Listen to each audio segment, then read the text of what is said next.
He caught her arrow mid-air. And now she must marry him, and now there is no refusal. Elara stood at the center of the arena, as if the ground itself had sworn loyalty to her. Dust clung to her boots, the wind tugged at her dark hair, and the low murmur of the crowd pressed in from all sides. This was her world, earned, fought for, protected. Every man present knew the rule, and every man feared it. No one had ever caught her arrow. Many had tried. All had failed. The challenge was not just skill. It was fate daring anyone to defy it. She raised her bow, steady as stone. Her fingers knew the weight of the string, the exact pull needed to split air and pride alike. As her eyes searched the field, they stopped, just for a heartbeat, on a stranger standing beyond the marked line. He did not shout. He did not smirk. He simply watched her, calm and unreadable, as though this moment belonged to him already. Something tightened in her chest. She told herself it was irritation. Nothing more. She released. The arrow flew true, a silver blur slicing the wind with deadly intent. Gasps rippled through the crowd as it raced forward until a hand rose. Too fast, too sure. Fingers closed around the shaft mid-air. Time shattered. The arrow trembled in his grip, inches from his chest. The sound of the arena vanished. Swallowed by a silence so deep, Elara could hear her own pulse pounding. Her breath caught painfully in her throat. This was impossible.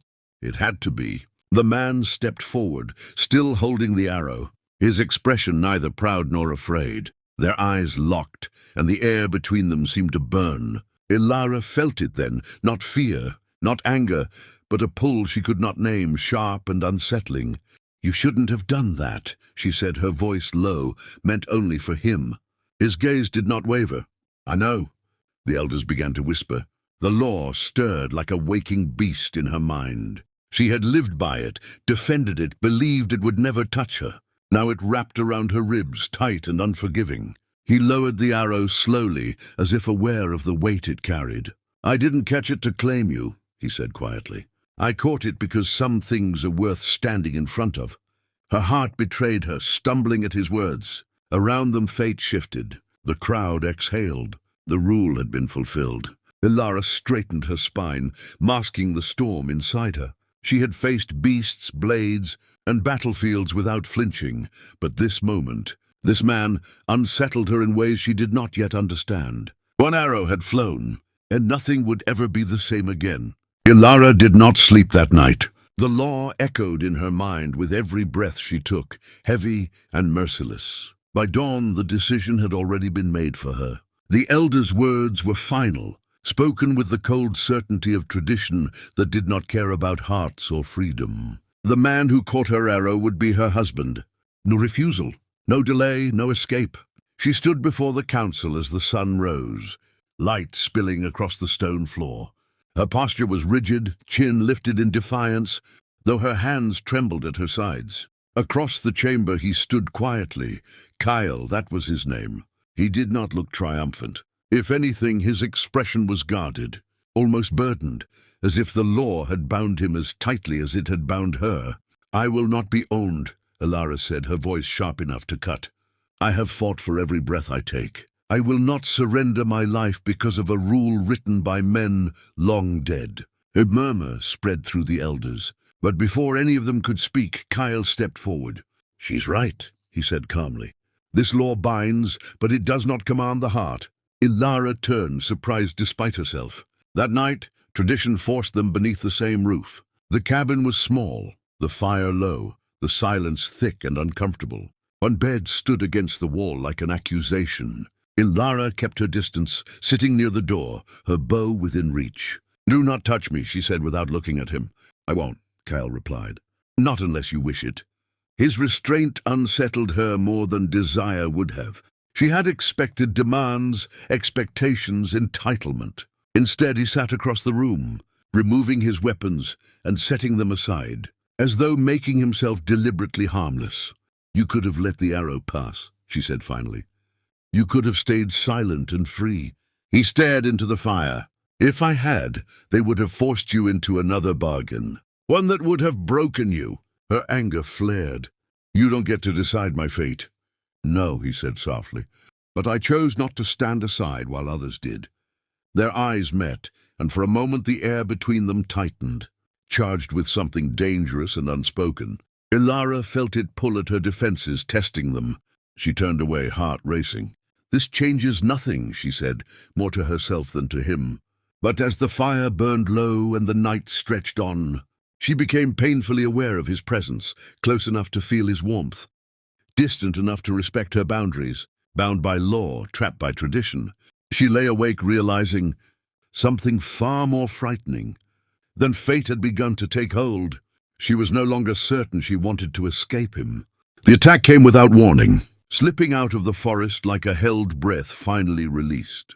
Elara felt it before she saw it, the unnatural quiet, the way the birds vanished and the wind seemed to recoil. Her hand moved to her weapon on instinct, every muscle tightening. Kael sensed it a heartbeat later, stepping closer without thinking, his presence solid at her side. The first arrow cut through the dusk, missing her by inches. Steel followed. Shadows rushed them from between the trees, blades flashing in the low light. Elara fought as she always had, precise, relentless, her body moving faster than thought. Each strike was clean, each step calculated.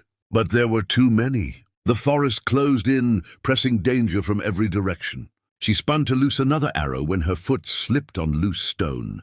In that fraction of a second, a raider broke through her guard, raising his blade high, aiming for her back. Kael moved. He didn't shout. He didn't hesitate. He stepped between them. Pain tore through him as the blade struck flesh. His breath left him in a sharp, broken sound, and his knees hit the ground. Blood darkened his side almost instantly. "Elara!" Someone shouted, but she barely heard it. Rage unlike anything she had known exploded inside her. Her fear transformed into fury, raw and blinding. Her arrows flew with deadly certainty, each one finding its mark. When the last attacker fell, the forest fell silent again, broken only by Kael's labored breathing. She was at his side in seconds, hands shaking as she pressed against his wound, trying to stop the blood. "You shouldn't have done that," she said, her voice unsteady, anger and fear tangled together. "I couldn't let it happen," he replied, forcing a weak smile. "Not to you." The healer worked quickly back at camp, but Elara did not leave Kael's side. She watched his face as he drifted in and out of sleep, the firelight revealing scars she had never noticed. Before, marks of battles fought long, before her arrow ever flew. Each scar told a story of someone who stood his ground when it mattered. Later, as night settled, another warrior approached her, speaking too close, his gaze lingering in ways she disliked.